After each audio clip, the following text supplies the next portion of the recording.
Bulletin की शुरुआत करेंगे इस वक्त की बड़ी खबर के साथ। बड़ी जानकारी आपको दे दें, जयपुर में लोकसभा चुनाव को लेकर के बीजेपी की बड़ी बैठक हुई है। आज प्रदेश मीडिया की कार्यशाला का आयोजन हुआ, जिसमें बीजेपी प्रदेशाध्यक्ष सीपी जोशी, कैबिनेट मंत्री राज्यवर्धन राठौड़ और बीजेपी प्रवक्ता सुधांशु त्रिवेदी ने पार्टी कार्यकर्ताओं को जरूरी टिप्स दिए।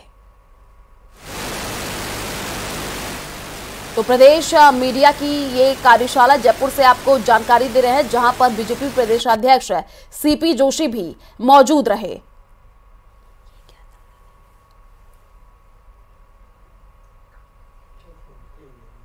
गठबंधन तो एक ऐसा गठबंधन है जो बेमेल है, जो कभी एक दूसरे की शक्ल नहीं देखते थे, एक दूसरे का मुंह नहीं देखते थे, एक दूसरे से बात नहीं करते थे। वो मजबूरी का गठबंधन है। और आप देखें, बंगाल में जाने से मना कर दिया, उनको नेता मानने से कोई स्वीकार नहीं कर रहा उनको कोई अपना। तो ये गठबंधन किस बात का है? क्या इस बात का कि भारत गरीबी रेखा से 25 करोड़ लोगों को मोदी जी के नेतृत्व में बाहर निकल गए? क्या धारा 370 हट गई? अयोध्या में राम मंदिर बन गया? किस बात के लिए गठबंधन हो रहा है?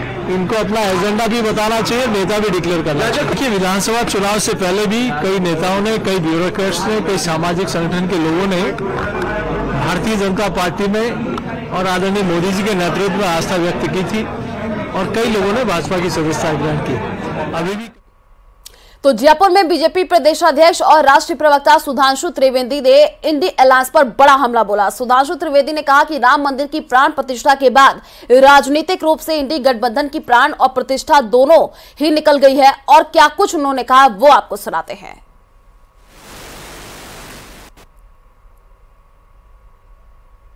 ये जो तथाकथित इंडिया गठबंधन था, जो वर्तमान से भूतकाल की तरफ जाता हुआ दिखाई पड़ रहा है, प्रेजेंट टेंस से पास्ट टेंस की तरफ, उसकी गति या दुर्गति इस प्रकार से हुई है कि श्री राम मंदिर की प्राण प्रतिष्ठा के बाद ऐसा लगता है प्रतिष्ठा और प्राण दोनों ही उनके हाथ से, मतलब राजनीतिक दृष्टि से कह रहा हूं, राजनीतिक प्राण और राजनीतिक प्रतिष्ठा दोनों ही धूल धूसरित होती नजर आ रही है। पहले आपने देखा कि उत्तर प्रदेश में मायावती जी ने स्पष्ट कर दिया वो उनके साथ नहीं है, फिर आम आदमी पार्टी ने पंजाब में साफ कर दिया, अब पश्चिम बंगाल में ममता बनर्जी जी ने कह दिया कि वो साथ में नहीं है। अब जिनके बिहार में जहां वो बड़ी बड़ी आशाएं लगाए थे, वहां क्या होगा, अब मुझे लगता है उनसे ही पूछा जाए तो ज्यादा बेहतर होगा। और जो घटनाक्रम हो रहा है उसके लिए मुझे इस तथाकथित इंडी गठबंधन के लिए एक ही पंक्ति आती है, क्योंकि अब सब कुछ तो जाहिर होता चला जा रहा है।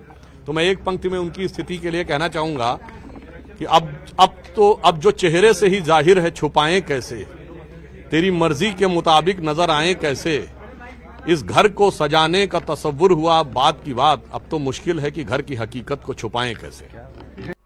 तो जोधपुर से बड़ी जानकारी आपको दे दें, डिप्टी सीएम दिया कुमारी का बड़ा बयान सामने आया है। पीएम मोदी की गारंटी के अनुरूप बजट बनेगा। आपको बता दें कि राजस्थान का बजट सबसे अच्छा होगा, ये उन्होंने कहा है। जोधपुर में डिप्टी सीएम दिया कुमारी ने अधिकारियों के साथ रिव्यू बैठक ली, और इस दौरान कुमारी ने कहा कि राजस्थान का बजट मोदी की गारंटी के अनुरूप बनेगा। भजन लाल सरकार के मंत्री मिलकर के राजस्थान की सरकार के लिए बेहतरीन बजट बनाएंगे। तो उस वक्त की ये बड़ी जानकारी, डिप्टी सीएम दिया कुमारी का बड़ा बयान सामने आया है बजट को लेकर के। उन्होंने कहा कि पीएम मोदी की गारंटी के अनुरूप ही बजट बनेगा, और राजस्थान का जो बजट है सबसे अच्छा बनेगा, ये उनकी तरफ से कहा गया है।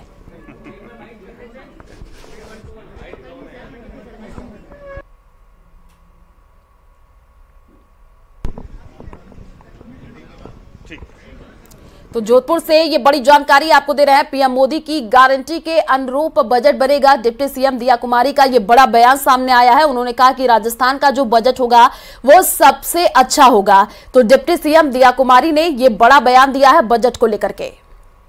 जोधपुर आने का सौभाग्य प्राप्त हुआ, और आज एक लघु उद्योग भारती के द्वारा आज जो कार्यक्रम है, प्रदर्शनी का कार्यक्रम है, एक सप्ताह भर का जो कार्यक्रम है, उसमें मुझे आने का अवसर मिला, और आज सभी पार्टी के कार्यकर्ताओं से भी मिलने का अवसर मिला। हमारे मंत्रीगण, हमारे जोगाराम जी पटेल साहब, उनके साथ भी हम लोगों ने आज सबने रिव्यू बैठक भी ली है। मेरे जो तीनों विभाग है उनकी रिव्यू बैठक भी ली कि पूरे डिवीजन में क्या क्या काम हो रहा है, और उसके आगे की क्या योजना होगी, उसकी भी मैंने अभी मीटिंग ली है सभी अधिकारियों से। बजट आने वाला है, बजट को लेकर के किस तरीके से, क्योंकि जो विगत सरकार के लिए कई सारी बातें आ रही है वो भी कुछ लोग कह रहे हैं कि ऐसा कुछ स्थिति नहीं है, वस्तु स्थिति तो आपको ही पता होगी। नहीं, देखिए, बहुत अच्छा बजट आएगा। जो सरकार है वो जनता ने चुनी है और मोदी जी की गारंटी पे जनता ने इस सरकार को चुना है। और निश्चित रूप से हमारे मुख्यमंत्री जी भजनलाल जी के बहुत पूरा हम सब मंत्री मिलकर एक अच्छा बजट राजस्थान की सरकार को प्रस्तुत करने वाले हैं। पर्यटन को लेकर फ्रांस के राष्ट्रपति कि हमारे माननीय प्रधानमंत्री जी और फ्रांस के राष्ट्रपति जी जयपुर पधारे और ये पूरे राजस्थान के लिए एक बहुत ही अच्छा अवसर था, क्योंकि इससे पर्यटन भी बढ़ेगा और दूसरे क्षेत्रों में भी बहुत सारे ऐसे क्षेत्र हैं जिसमें हमारा फ्रांस के साथ बहुत अच्छा तालमेल है। डिफेंस के क्षेत्र में भी है और भी साइंस टेक्नोलॉजी में भी है, टूरिज्म में भी है। बहुत सारे ऐसे क्षेत्र हैं जिससे कि अब इन क्षेत्रों को भी बल मिलेगा और भी आगे बहुत सारी अच्छी हमारी पार्टनरशिप और मजबूत बनेगी और बहुत अच्छा संकेत है ये राजस्थान के लिए भी और पूरे देश के लिए। नया कोई डेवलपमेंट किया जाएगा पर्यटन को लेकर? राजस्थान में कोई नए जिले चिन्हित किए जाएंगे? देखिए, कल मैं सांभर गई थी और वहाँ पर बहुत पोटेंशियल है टूरिज्म का, उसको हम लोग कैसे डेवलप कर सकते हैं उसके बारे में हम लोग योजना बनाने वाले हैं। स्टेट टोल एक बड़ा इशू चल रहा है, क्या स्टेट टोल? ये सारी बातें आगे के समय में आपको जानकारी मिलेगी, जैसे जैसे अभी तो हमारी सरकार बनी है। बिल्कुल मैडम, सार्वजनिक निर्माण विभाग आपके पास है, शहर की सड़कों की स्थिति बड़ी खराब है। ये अब देखिए, 1 महीने से हमारी सरकार बनी है, पूरी तरह से गंभीरता से इन सब विषयों पर काम किया जाएगा। ये जो सड़कें टूटी हुई है, कई जगहों पे गंदगी है, कुछ काम दिखाई नहीं दे रहा, ये जो 5 साल कांग्रेस की सरकार ने राज किया राजस्थान में, ये उसका ही रूप। इसी वजह से, उनकी नाकामी की वजह से आज ये हम लोग दिन देख रहे हैं। हमारी सरकार पूरी तरह से काम करेगी और जो भी कमियां इन लोगों ने पूरी कमियां छोड़ी है पूरे राजस्थान भर में, हर क्षेत्र में, हर डिपार्टमेंट में, उन कमियों को हम लोग पूरा करेंगे। न केवल पूरा करेंगे लेकिन बहुत अच्छी तरीके से हम लोग आगे का काम करेंगे। 100 दिनों में असर देखने को। तो वहीं राज्यवर्धन राठौड़ ने कहा कि राजस्थान सरकार जनता के लिए समर्पित है, जनता के हित के लिए ही काम किया जा रहा है और जनता का पैसा जनता तक पहुंचेगा, ये उनकी तरफ से कहा गया। राजस्थान सरकार पूरी तरह से राजस्थान वासियों के लिए समर्पित है और पूरी तरह से जनता की जो हित की चाहे नीति हो चाहे नियम हो उसको पालन करते हुए देश का पैसा, राजस्थान का पैसा जनता तक पहुंचे और वो सक्षम बने आगे बढ़ने के लिए। जो हमारी भारतीय जनता पार्टी की जो सोच है, अंतिम व्यक्ति का उदय हो, अंतिम व्यक्ति आगे बढ़े, ये हम संकल्प से करके रहेंगे। तो लोकसभा चुनाव से जुड़ी हुई बड़ी जानकारी आपको दे दें, बीजेपी ने किया चुनाव प्रभारी सह प्रभारियों का ऐलान। आपको बता दें कि 23 राज्यों में बीजेपी चुनाव प्रभारी और सह प्रभारी की घोषणा, और राजस्थान में चुनाव प्रभारी की और सह प्रभारी की घोषणा नहीं हुई है। तो उस वक्त की ये बड़ी जानकारी आपको दे रहे हैं। बीजेपी ने चुनाव प्रभारी की घोषणा की और 23 राज्यों में बीजेपी चुनाव प्रभारी और सह प्रभारी की घोषणा कर दी गई है, लेकिन राजस्थान में अभी तक प्रभारी और सह प्रभारी की घोषणा नहीं हुई है।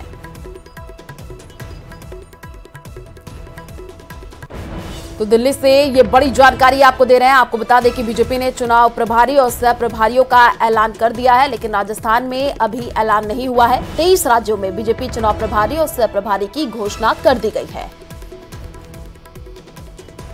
तो दिल्ली से इस वक्त की बड़ी जानकारी आपको दे रहे हैं। बीजेपी चुनाव प्रभारी सह प्रभारियों का ऐलान हो चुका है और 23 राज्यों में बीजेपी चुनाव प्रभारी और सह प्रभारी की घोषणा हुई है। वो लिस्ट भी हम आपको दिखा रहे हैं। राजस्थान में अभी तक चुनाव प्रभारी और सह प्रभारी की घोषणा बीजेपी की तरफ से नहीं की गई है।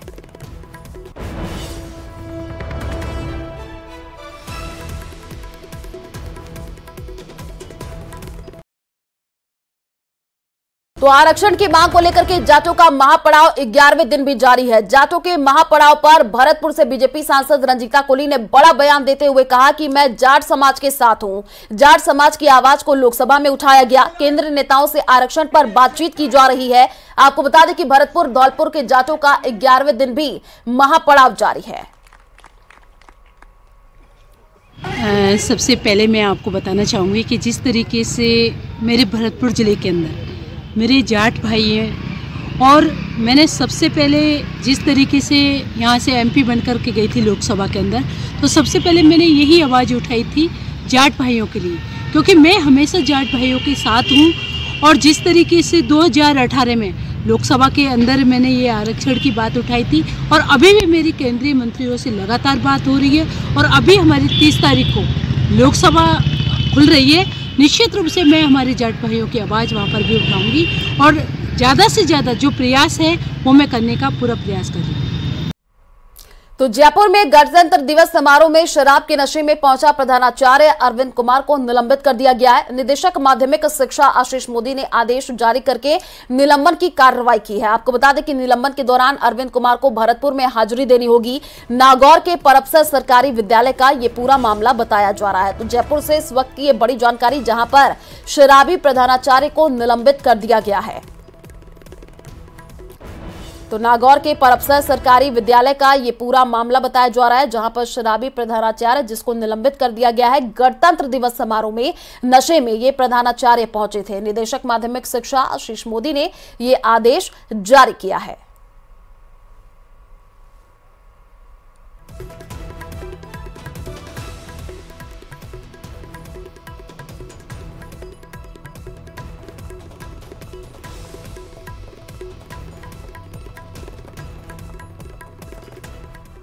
तो प्रदेश में बजरलाल सरकार के आने के बाद से ही अवैध खनन पर लगातार एक्शन जारी है। हर जिलों में खनन विभाग और परिवहन विभाग की ओर से लगातार कार्रवाई जारी है। वहीं बूंदी के गडदा इलाके में अवैध खनन के खिलाफ बड़ी कार्रवाई सामने आई है। टीम ने खनन में यूज होने वाले वाहनों में 5 हाइड्रा मशीनें, 2 जेसीबी, 2 ट्रक और 4 ट्रैक्टर में कंप्रेसर मशीन को जब्त किए हैं। वहीं कार्रवाई के बाद से अवैध खनन माफियाओं में हड़कंप मचा हुआ है। पुलिस अब इस पूरे मामले की जांच पड़ताल में जुटी हुई है। इसमें 500 हाइड्रा है और एक जेसीबी है और निर्गमन के लिए जो ट्रक हैं 2 ट्रक हैं और कंप्रेसर मशीनें हैं जिनसे ड्रिल करके और अवैध खनन किया जाता है। बूंदी जिले में अवैध खनन के विरुद्ध चल रहे अभियान के तहत नमाना थाना पुलिस ने गडदा क्षेत्र में बड़ी कार्रवाई की है। पुलिस ने अवैध खनन के खिलाफ बड़ी कार्रवाई करते हुए अवैध खनन में इस्तेमाल होने वाली 5 hydra machine, 2 JCB machine, 2 truck, 1 tractor और कंप्रेसर मशीन जब्त किए हैं। आपको बता दें कि पुलिस द्वारा अवैध खनन के खिलाफ कार्रवाई किए जाने से खनन माफियाओं में हड़कंप मच गया है। तो बूंदी से ये बड़ी जानकारी आपको दे रहे हैं, जहां पर अवैध खनन के खिलाफ बड़ी कार्रवाई देखने को मिली है, जिससे अब खनन माफियाओं में हड़कंप मच चुका है। खनन में इस्तेमाल होने वाली जो गाड़ियां हैं वो जब्त कर ली गई हैं।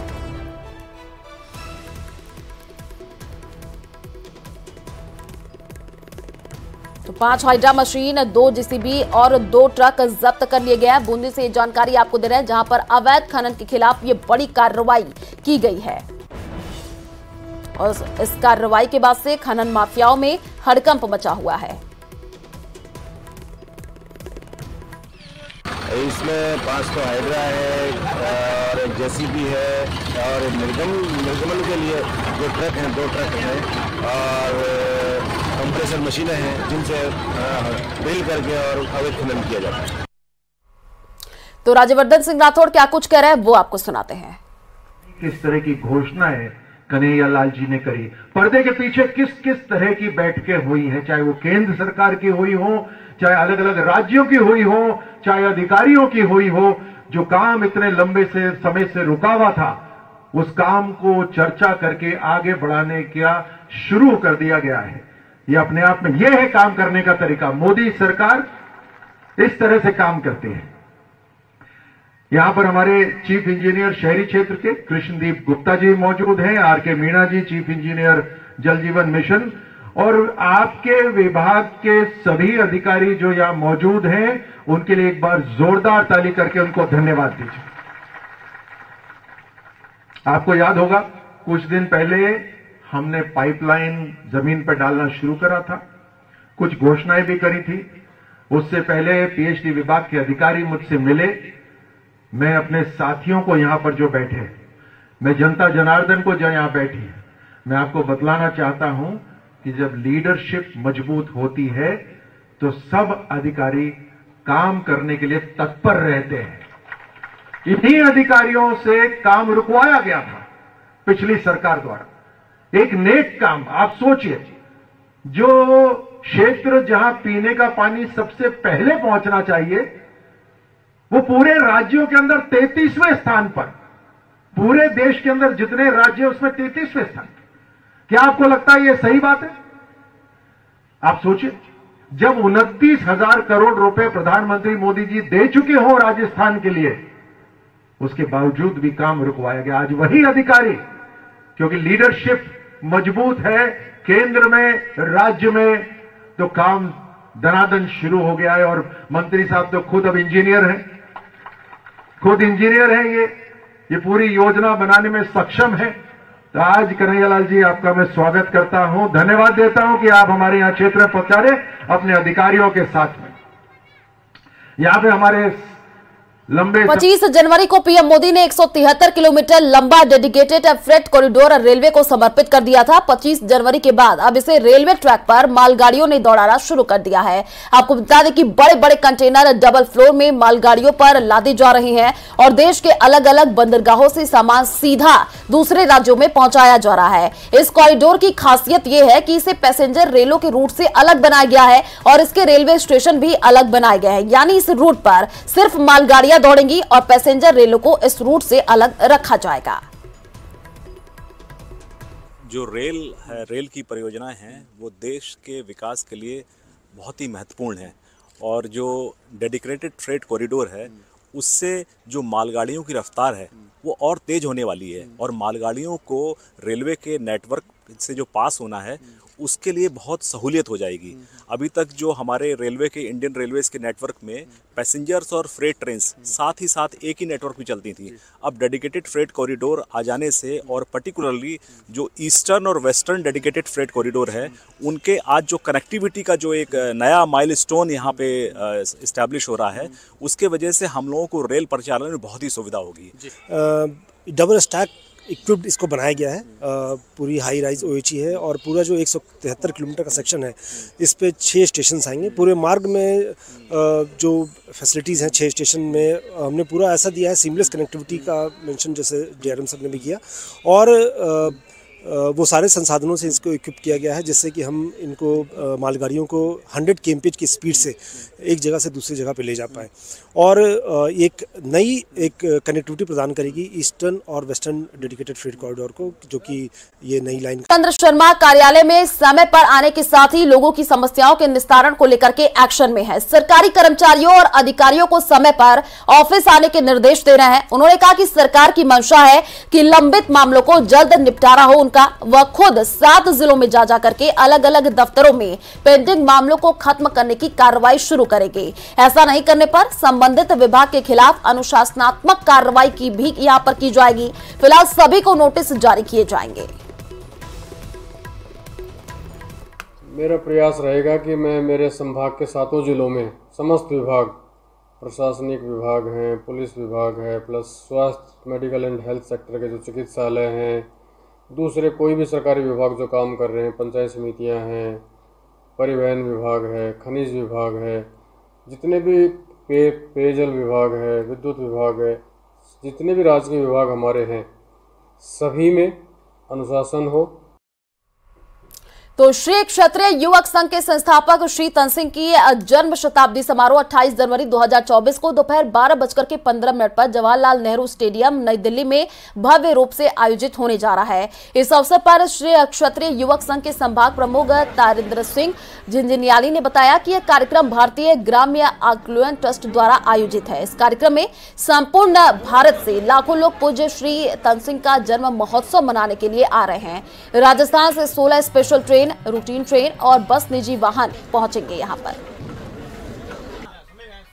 श्री क्षत्रिय युवक संघ के संस्थापक पूज्य श्री तनसिंह जी, जिनको जयंती को 100 वर्ष पूरे हो रहे हैं, उनकी जन्म शताब्दी समारोह का आगाज़ हमारे यहाँ बेरसियाला गांव है, वो तनसिंह जी का जन्म स्थान है।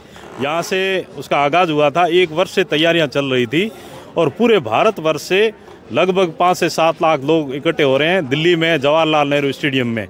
और ये क्षत्रिय युवक संघ का बहुत बड़ा प्रोग्राम है और यहाँ जैसलमेर से 2 स्पेशल ट्रेन हम लेके जा रहे हैं और पूरे राजस्थान से 16 स्पेशल ट्रेन जा रही है। पूज्य तनसिंह जी की जन्म शताब्दी 100वां जन्मदिन है और हमें बड़ा गर्व है कि हमारी कौम के जो हीरो थे तनसिंह जी, उनकी शताब्दी में हम पूरा यहाँ का जैसलमेर आज जा रहे हैं हम दिल्ली, और वहाँ कल 28 जनवरी 2024 को जयंती मनाई जाएगी। उसके उपलक्ष्य में पूरा जैसाण मुड़ रहा है। 2 ट्रेनें जैसलमेर से जा रही हैं और भी कई लोग अपने वाहन से भी दिल्ली रवाना हो चुके हैं। अभी हम दिल्ली जा रहे हैं। तो प्रदेश में हादसों का शनिवार रहा। अलग अलग जिले में 3 बड़े सड़क हादसे हुए, जिसमें 3 लोगों की मौत हो गई, जबकि 10 लोग घायल बताए जा रहे हैं। झुंझुनू के उदयपुर वाटी में ट्रैक्टर ट्रॉली और कैंपर गाड़ी में भिड़ंत हो गई। हादसे में कैंपर गाड़ी सवार 3 युवकों की मौत हो गई। हादसा गुढ़ा मार्ग पर इंद्रपुरा गांव के पास हुआ है। उदयपुर के सेलिब्रेशन मॉल के पास एक तेज रफ्तार बस ने ट्रैक्टर को टक्कर मार दी, जिसके बाद बस बेकाबू होकर के पलट गई। भीषण हादसे में चालक बस के नीचे फंस गया, जिसके बाद पुलिस ने क्रेन की सहायता से घायल चालक को बाहर निकाला है। सीकर में बीकानेर बाईपास पर लोक परिवहन बस अनियंत्रित होकर के पेड़ से टकरा गई, और वो 3 तस्वीरें हम आपको टीवी स्क्रीन पर दिखा रहे हैं। अमृत काल में हमने बहुत कुछ देश में, राज्यों में सामाजिक आर्थिक परिवर्तन किए, इन्हीं विधानमंडलों की चर्चा संवाद से किए। चर्चा, संवाद, सहमति, असहमति हमारे लोकतंत्र की ताकत है। दुनिया के अंदर भारत का लोकतंत्र इसलिए विशेष है कि यहाँ इतना बड़ा मतदान की प्रक्रिया होना और सहज रूप से सत्ता का हस्तांतरण होना, ये दुनिया के लिए अचंभित भी है और दुनिया को मार्गदर्शन देने का काम भी करता है। और हमने इन्हीं विधानमंडलों के माध्यम से चर्चा, संवाद कर कानून बनाए, नीतियां बनाई, कार्य योजना बनाई और लोगों के जीवन में सामाजिक आर्थिक परिवर्तन किए।